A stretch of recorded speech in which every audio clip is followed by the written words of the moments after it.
Okay, तो हम एक काम करते हैं, उस सेटिंग में जाते हैं जहाँ से हमारा जो डिजिटल इनपुट के जो टॉगल लगे वो उसकी सेटिंग कॉन्फ़िगरेशन हम चेंज कर सकते हैं, किस इनपुट से क्या करना है वो डिसाइड कर सकते हैं। ठीक है, तो इसके लिए हम जाते हैं, एक काम करते हैं, इस पे जाते हैं, सेटिंग पे जाते हैं और एडवांस स्टार्टअप पे जाते हैं। ठीक है, और एडवांस स्टार्टअप में जाएंगे तो आपको जैसे कि ये दिख रहा था, तो इसको ऊपर करेंगे तो ये आएगा एप्लीकेशन सेटअप, आईओ सेटअप में जाएंगे, दिख रहा है आईओ सेटअप, यहाँ से इनपुट आउटपुट की सेटअप चेंज कर सकते हो। आईओ सेटअप में मैं गया तो अभी हम देखते हैं ध्यान से। ये देखिए क्या है, डिजिटल इनपुट 0 पे ऑन ऑफ है, डिजिटल इनपुट 1 पे रिवर्स है, डिजिटल इनपुट 2 पे फॉल्ट क्लियर है। ठीक है, और आउटपुट 0 में आपका फॉल्ट है, आउटपुट 1 में अलार्म है। ठीक है, और डिजिटल आउटपुट 2 में ऑन ऑफ का दिखा रहा है, अगर ऑन हुआ तो जलेगा, ऑफ हुआ तो बंद रहेगा। ठीक है, तो ये सारी चीज़ें हम चेंज कर सकते हैं अपने रिक्वायरमेंट के अकॉर्डिंग। तो मैं चाहता हूँ कि डिजिटल इनपुट आउटपुट से ऑन ऑफ हट के ये हो जाए, फॉल्ट क्लियर करने का बटन का काम है। ठीक है, तो हम इस पर क्लिक करते हैं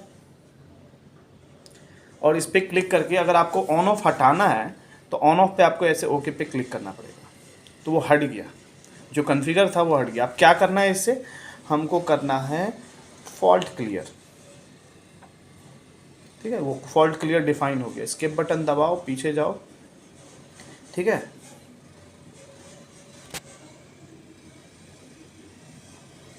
ओके, देखिए डिजिटल इनपुट 0 जो है फॉल्ट क्लियर के लिए डिफाइन हो गया, डिजिटल इनपुट 0। ठीक है, अब डिजिटल इनपुट 1 रिवर्स है, तो मैं चाहता हूँ इससे ऑन ऑफ करना। ओके, इससे मैं करूँगा ऑन ऑफ, तो रिवर्स को पहले हटा देता हूँ, इस पे जाओ, दोनों कॉन्फ़िगर हो गया, ऑन ऑफ का हटाता हूँ,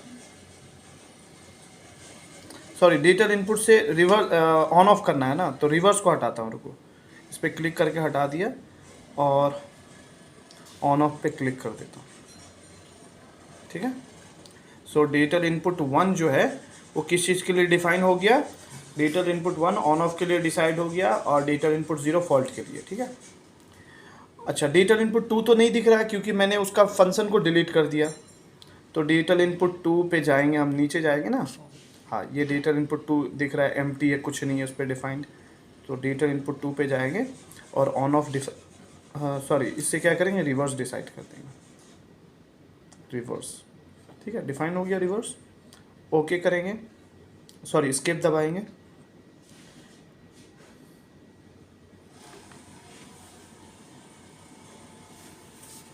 स्किप बटन दबाने के बाद आउटपुट की भी हम चेंज कर सकते हैं, जैसे देख रहे हो डिजिटल आउटपुट 0 पे फॉल्ट है, अगर आउटपुट फॉल्ट आया तो आउटपुट की फर्स्ट लाइट जलेगी आउटपुट 0 की, तो आप इस पर चेंज कर सकते हो, रेडी पे, अलार्म पे, मोटर ब्रेक।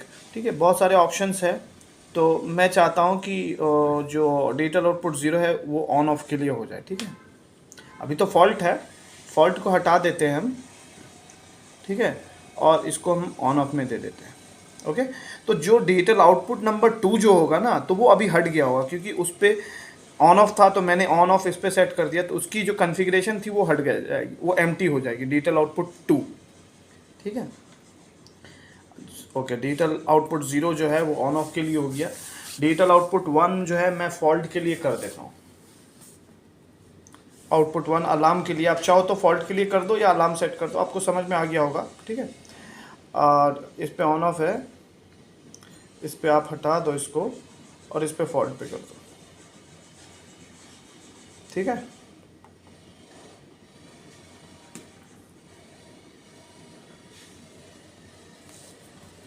तो आपको दिखेगा कि आउटपुट 0 जो है ऑन ऑफ के लिए हो गया, आउटपुट 1 अलार्म के लिए, आउटपुट 2 फॉल्ट के लिए। अब बाकी AI0 स्पीड सेट पॉइंट के लिए है, मतलब ये वाला जो है ना हमारा, ये एनालॉग इनपुट 0 पे कनेक्टेड है, तो इसको स्पीड चेंज करने के लिए हम यूज़ कर रहे थे अभी, अब हम इसको हटा के अब हम इस पर सेट करेंगे। तो उसके लिए क्या करना पड़ेगा, आपको कुछ नहीं करना, इसको कुछ चेंज नहीं करना, आप जाइए नीचे जाइए और आपको एनालॉग इनपुट नंबर 2 दिखेगा, 1 दिखेगा, AI1 दिखा, AI1, इस ये एम्प्टी है, इस पर क्लिक कीजिए और क्लिक कीजिएगा तो आपको ये टाइप बता रहा है कि क्या आपका जो एनालॉग वैल्यू क्या आ रहा है, +10 से -10 से +10 वगैरह वगैरह। इंटर कनेक्शन पे जाइए, और इस पर स्पीड सेट पॉइंट सेट कर दीजिए, स्पीड सेट पॉइंट, एस्केप दबाइए। तो अब ये वाले एनालॉग इनपुट से अब स्पीड चेंज होगा, AI0 हट गया होगा, देख लेते हैं। ठीक है, AI1 पे स्पीड सेट पॉइंट हो गया और AI0 जो है वो एनालॉग आउटपुट है। AI0 देखिएगा आपको नीचे दिखेगा एम्प्टी, क्योंकि हमने स्पीड सेट पॉइंट हटा दिया, दिख रहा है, AI0 एम्प्टी हो गया।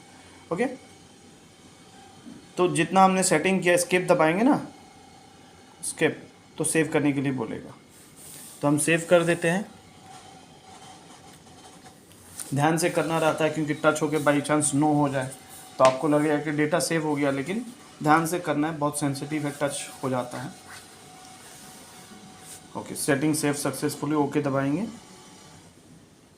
और चेंज करेंगे। देखिए इधर तो क्या था, इससे क्या था, ओके इससे स्टार्ट स्टॉप था, देखिए इधर, ठीक है, बहुत स्पीड कम है, क्योंकि आप देखिएगा कि इसका स्पीड जो है बहुत कम है, तो इसको बढ़ाते हैं हम, इसकी स्पीड बढ़ेगी।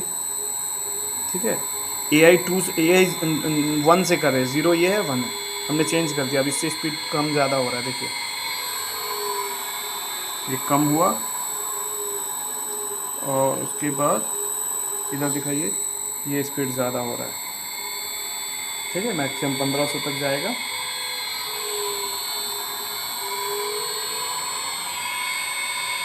ठीक, मैक्सिमम मैंने दे दिया है और यहाँ दिखाइए, तो ये शायद रिवर्स के लिए हमने कॉन्फ़िगर किया है, तो इस पर क्लिक करेंगे, सॉरी ये फॉल्ट के लिए, डिजिटल इनपुट 2 है, इस पर क्लिक करेंगे तो मोटर अभी रिवर्स घूमेगा।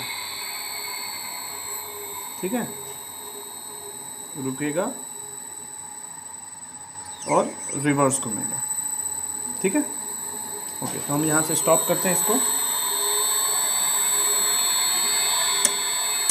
और अब हम देखेंगे कि ये जो हमने क्विक कमीशनिंग में किया ना, कि ऑन ऑफ किया, फॉल्ट रीसेट किया, रिवर्स घुमाया मोटर को, ठीक है, एनालॉग इनपुट की स्पीड चेंज किया, ये सारी चीज़ें अगर हमें, जितना हमने चेंजेस किया, जो भी चीज़ चेंज हुआ, मोटर का पैरामीटर डाला, वोल्टेज डाला, ये सारे अब हम ना क्विक कमीशनिंग नहीं करके इसकी डायरेक्टली पैरामीटर में एंट्री लेंगे और वहाँ जाके डायरेक्ट वैल्यू इनपुट करेंगे। ठीक है, तो देखते हैं पैरामीटर में जाके कैसे हम वैल्यूज़ वगैरह डालते हैं। ठीक है।